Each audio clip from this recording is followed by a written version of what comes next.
For today's video ay magluto ko ng kangkong. Ginisang kangkong with tofu. Let's see guys kung kaano kasarap. As in, sobrang sarap. Ganito lang kasimple magluto ng kangkong with tofu. Seafood. O diba? Tingnan natin guys, sobrang sarap.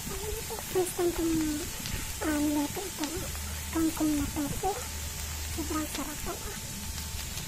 Try na ito para sa mga buklay-gulay na uulamin araw-araw. So gumawa ako ng ibang paraan para naman maiba yung luto natin sa sa kangkong. Diba?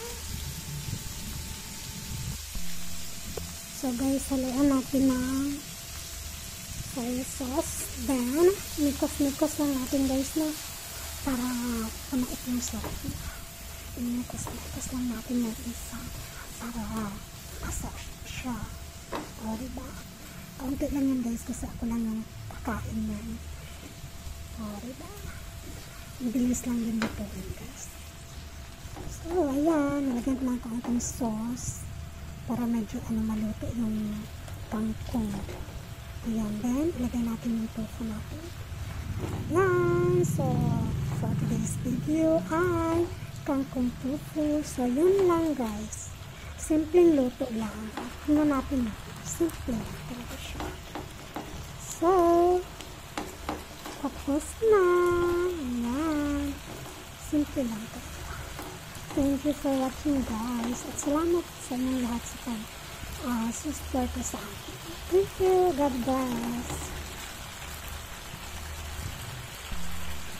So guys, haluan natin ng soy sauce. Then, mikos-mikos lang natin guys na para kumait yung sarap niya.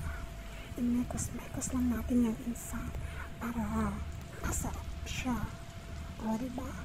Kaunti lang yan guys kasi ako lang yung kain yan. O diba? Bilis lang din lutuin guys. So, ayan. Nalagyan ko lang kaunting sauce. Luto na guys. Kangkong with tofu. Kangkong. Ayan, then ilagay natin yung tofu natin. Simple dish. So, for today's video ay kangkong tofu. So, yun lang guys. Simpleng luto lang. At tingnan natin na. Simple lang talaga siya. So, tapos na. Ayan. Simple lang talaga.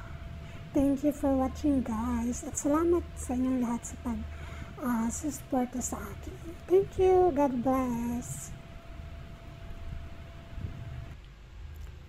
Let's eat na. Let's eat. Ready to serve na guys. Ready to serve. Ang aking tofu with kangkong. Looks yummy. Yummy, yummy.